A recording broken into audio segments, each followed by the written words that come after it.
Problema número 13 da lista 2, estática dos fluidos. Aproveita esse problema para discutir um pouco mais as condições de flutuação de corpos em fluidos, tá? A gente vinha enfatizando mais diferentes formas de calcular a força de empuxo, mas um passo adicional é analisar em que condições um corpo fica em equilíbrio dentro de um fluido. Pode ser um equilíbrio tanto do corpo 100% submerso, como essa situação intermediária aqui dessa figura, que eu vou chamar de figura B. Então, se eu tiver uma situação bastante idealizada, em que a força-peso e a força de empuxo têm intensidades iguais e sendo forças de sentidos contrários, a força resultante é igual a zero, portanto, peso igual a empuxo, e eu tenho uma situação de equilíbrio, tá? Esse equilíbrio poderia ocorrer, por exemplo, se o empuxo fosse menor do que o peso, mas eu tendo uma força adicional de tensão para cima, por exemplo, ou a mão, algo aqui embaixo apoiando, sustentando parte do peso do objeto e, portanto, contribuindo com a força de empuxo, tá? Mas em outras condições, o que é mais comum? Se o peso, a situação C aqui, se o peso é maior do que a força de empuxo, a gente vai ter uma força resultante para baixo e essa força resultante vai ter um módulo que vai ser peso menos empuxo, tá? E, portanto, nesse caso aqui, essa esfera, de qualquer que seja o material dela, mas material mais denso do que o fluido, afundou e, portanto, agora ela está equilibrada, porque aqui o chão está aplicando aqui uma força normal para cima, uma força de apoio, normal mais empuxo, estão equilibrando nessa situação de um objeto parado no fundo do leito de um rio, de uma piscina, a resultante é zero. Então, aqui afundou por causa desse desequilíbrio, mas já na condição de equilíbrio, eu tenho que lembrar que agora existe uma força de apoio orientada de baixo para cima e, portanto, ajudando a sustentar o peso do objeto. A terceira situação que se aplica no nosso problema 13. Se um objeto é mais leve do que o fluido em que ele está imerso, ou dito de outra forma, se a razão da densidade do corpo para a densidade do fluido, do líquido, se essa razão aqui for menor do que 1, for menor do que a unidade, sempre o corpo vai tender a flutuar, tender a voltar à tona. Observem que aqui é uma razão, é uma densidade relativa. Então, essa razão sendo menor do que 1, ou seja, a densidade do objeto é menor que a densidade do fluido, ele tende a flutuar.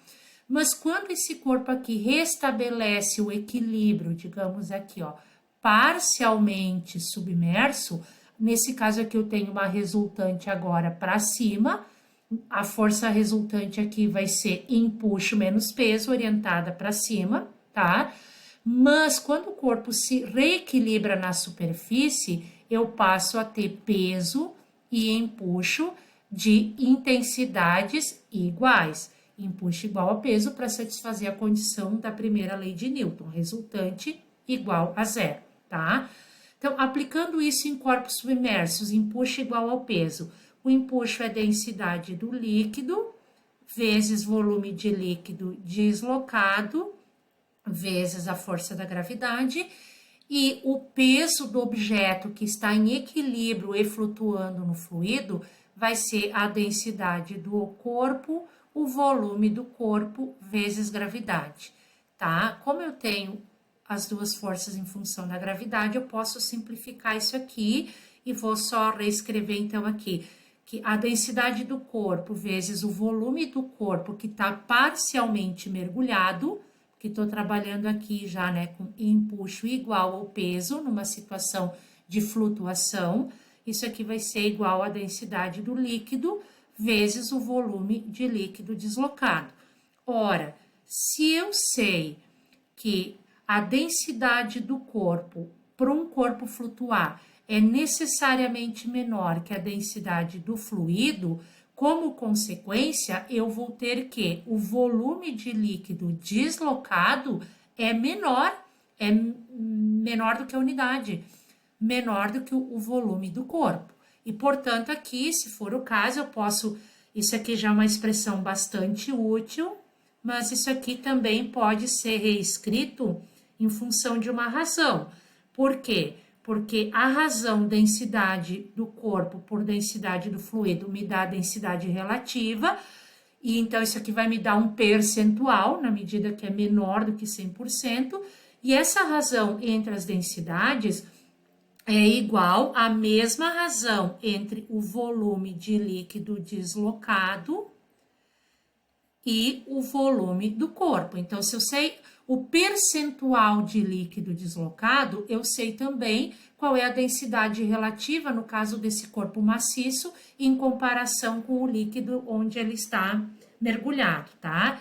Então, são duas formas de expressar a mesma coisa, mas o ponto de partida, a nossa premissa é que um corpo flutuando tem densidade menor do que o líquido onde ele se encontra, mas empuxo, peso do líquido deslocado é igual ao peso do corpo que está aqui mergulhado, independente do percentual. Esse percentual vai me dizer das condições da densidade do fluido, enfim, sabendo dessas proporções. Então, nesse problema aqui, ó, no caso inicial, se ele flutua com 80% do volume submerso em água, então eu sei aqui que a densidade do corpo também vai ser 80% da densidade da água, que no SI é 1.000 kg por metro cúbico, tá?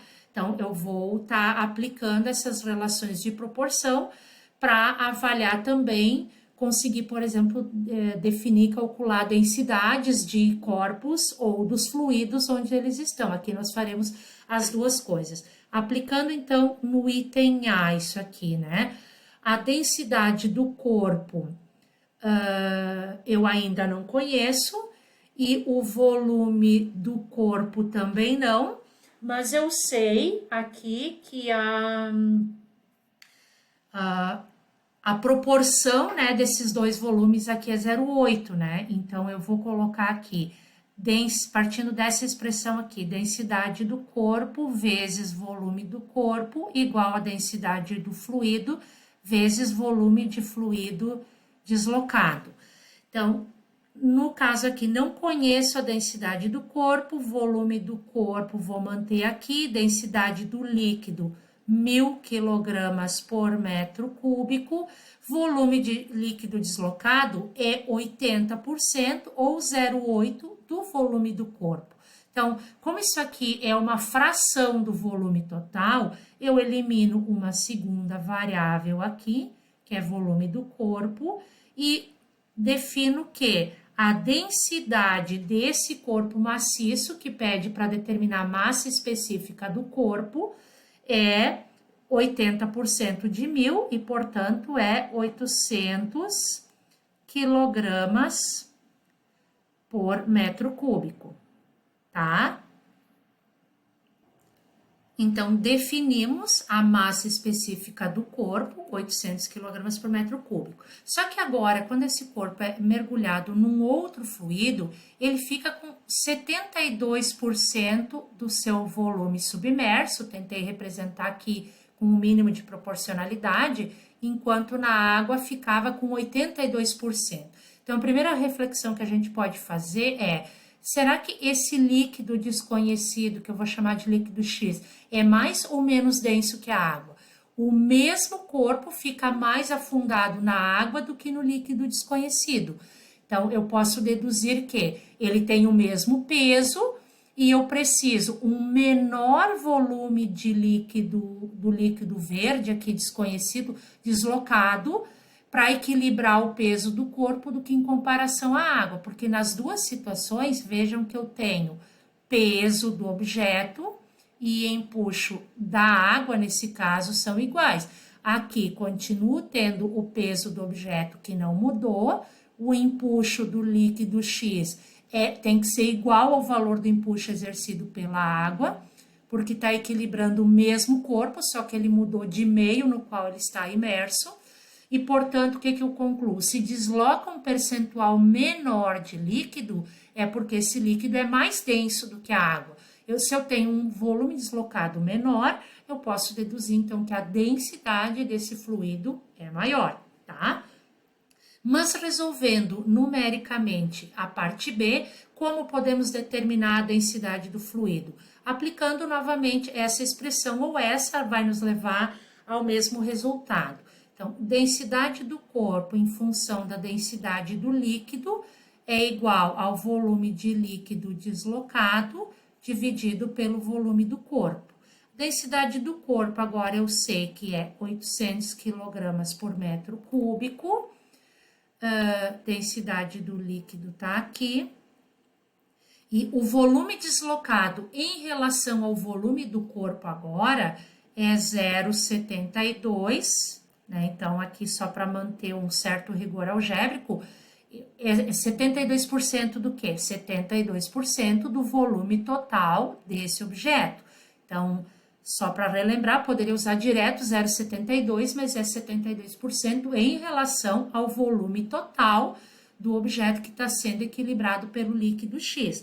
Portanto, aqui, quando eu rearranjar, eu vou deduzir que a densidade do líquido é igual agora a 800 kg por metro cúbico, dividido por 0,72, e, portanto, vai me dar um valor maior do que a própria densidade do corpo, senão não flutuaria. Então, essa divisão aqui vai nos levar a 1.111 quilogramas por metro cúbico. Vejam que se alguém, por algum engano, multiplicasse 800 por 0,72, daria uma densidade do líquido menor do que o corpo e, portanto, ele não flutuaria.